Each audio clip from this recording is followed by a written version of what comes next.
क्रियाशारीर paper 2 का important topic है निद्रा और स्वप्न।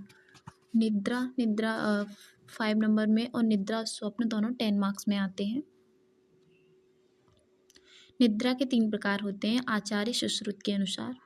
ये वो आगे इसमें आएगा। निद्रा सबसे पहले लिखेंगे निद्रा होती क्या है।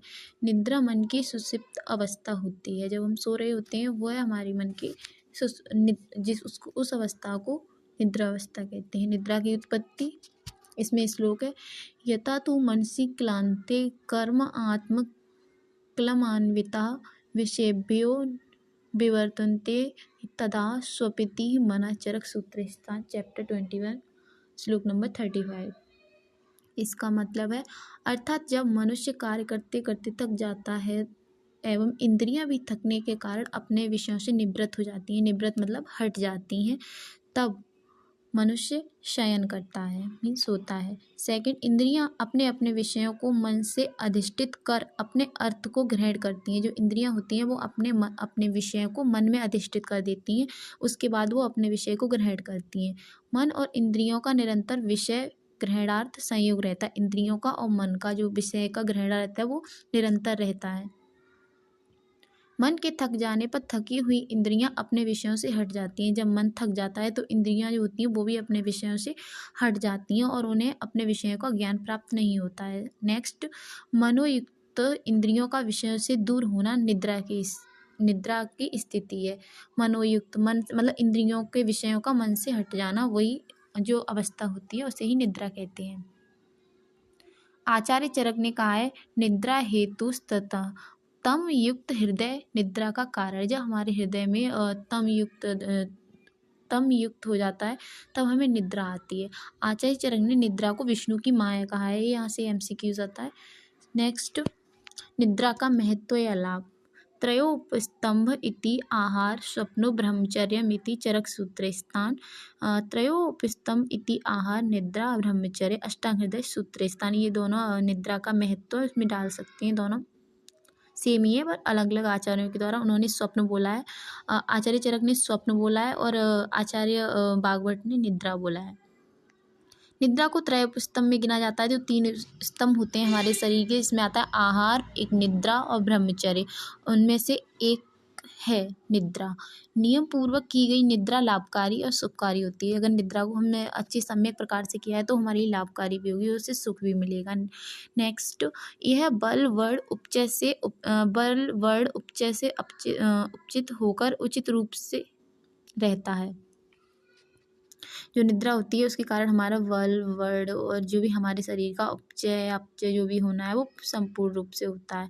निद्रा का लाभ इसमें श्लोक डाला। निद्रायतम सुखम दुखम पुष्टि कार्यम बला बलम प्रस्ता क्लीप्ता ज्ञानम जीवनम न चरक सूत्र स्थान इसलिए लिखा हुआ है। नेक्स्ट, निद्रा के भेद।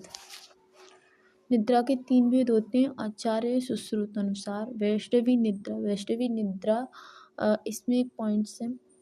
वैष्णवी निद्रा, तामसी निद्रा, वैकारिक निद्रा। वैष्णवी निद्रा तो वैष्णवी पापमा अनुपदिश्यन्ति स स्वभावता एव सर्व प्राणिनो अभिस्पृशति।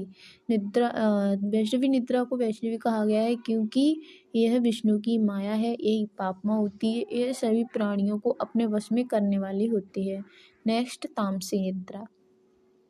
हृदय में स्थित संज्ञा व स्रोतों में तमोभूयिष्ठ कफ पहुंच जाता है तब संज्ञा का नाश हो जाता है। जो भी संज्ञा होती है उसका नाश हो जाता है। जब हमारी तब तामसी निद्रा आती है और इसमें तमोगुण प्रधान होता है। रज प्रधान मनुष्य को जो निद्रा होती है वो किसी भी समय आ सकती है। सत्व प्रधान व्यक्तियों में यह निद्रा अर्धरात्रि में आती है। यहाँ से MCQ जाता है कि रज प्रधान व्यक्तियों में निद्रा कब आती है, सत्व प्रधान व्यक्तियों में यह निद्रा कब आती है। नेक्स्ट, वैकारिक निद्रा। कब छीड़ व्यक्तियों में बात की अधिकता हो जाती है। जिन व्यक्तियों में बात छीड़ हो जाता है, बात छीड़ हो गया तो कफ की वृद्धि हो गई है तथा मन पीड़ित होता है, उससे सम्यक प्रकार से निद्रा नहीं आती है, वह वैकारिक निद्रा होती है। आचार्य चरक अनुसार निद्रा के 6 भेद हैं। तमोद्भवा, श्लेष्मोद्भवा, मन शरीर संभवा, व्याधि अनुवर्तिनी, आगंतुकी, रात्रि प्रवाह।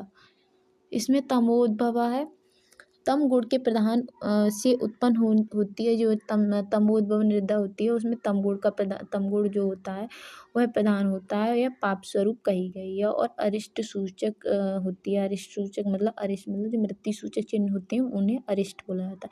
श्लेष्म समुद्भवा कफ की वृद्धि से उत्पन्न होती है। और भोजन के बाद में जब कफ की वृद्धि, जिस समय कफ की वृद्धि होती है, जैसे बच्चों में कफ की वृद्धि होती है, भोजन के बाद कफ की वृद्धि होती है, ये उन समय पे आती है। मन शरीर संभवा अत्यधिक शारीरिक एवं मानसिक कार्य करने से मन और शरीर की थकावट के कारण, जो हम बहुत सारा परिश्रम कर लेते हैं तो हमारा मन भी थक जाता है और शरीर भी थक जाता है, उसके कारण जो निद्रा आती है उसमें क्या है, मन और शरीर संभव। नेक्स्ट, व्याधि अनुवर्तनी। किसी विशेष व्याधि के कारण जो निद्रा आती है वो व्याधि अनुवर्तनी होती है। आगंतुकी जो बिना किसी कारण के अथवा विभिन्न आगंतुक कारणों के परिणामवश जो निद्रा आती है वो आगंतुकी होती है। रात्रि प्रवाह संभवतः रात्रि के अनुकूल परिस्थितियों के कारण आने वाली निद्रा को रात्रि प्रवाह निद्रा कहते हैं। इसे भूधात्री भी कहते हैं। यहाँ से MCQ आता है भूधात्री कौन सी निद्रा होती है, तो वो रात्रि प्रवाह निद्रा होती है जो रात्रि स्वभाव में आती है। अष्टांग हृदय के अनुसार निद्रा के भेद हैं काल स्वभाव, आमय खेद प्रवाह, चित्त खेद प्रवाह, देह खेद प्रवाह, कफ प्रवाह, आगंतुक, तमोद्भव। इसमें फर्स्ट है काल स्वभाव। काल के स्वभाव के अनुसार नित्य आने वाली प्राकृतिक निद्रा, ये निद्रा होती है वो स्वभाव से नित्य आती है, उसे काल और स्वभाव कहते हैं, काल स्वभाव कहते हैं। आमय खेद प्रवाह, आमय में रोग से या खेद से, पीड़ा से तथा परिश्रम से आने वाली निद्रा जो होती है उसे आमय खेद प्रवाह कहती हैं। चित्त खेद प्रवाह, चित्त में खेद या परिश्रम से आने वाली निद्रता को चित्त खेद प्रवाह कहते हैं।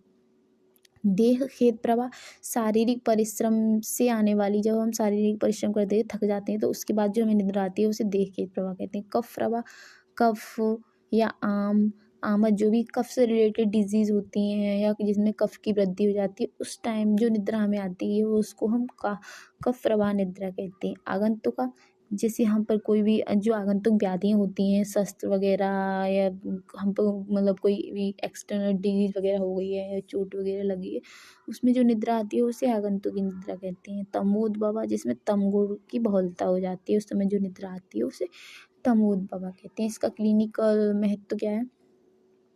आयु विभिन्न स्थितियों में निद्रा की मात्रा एवं समय में परिवर्तन संभव है।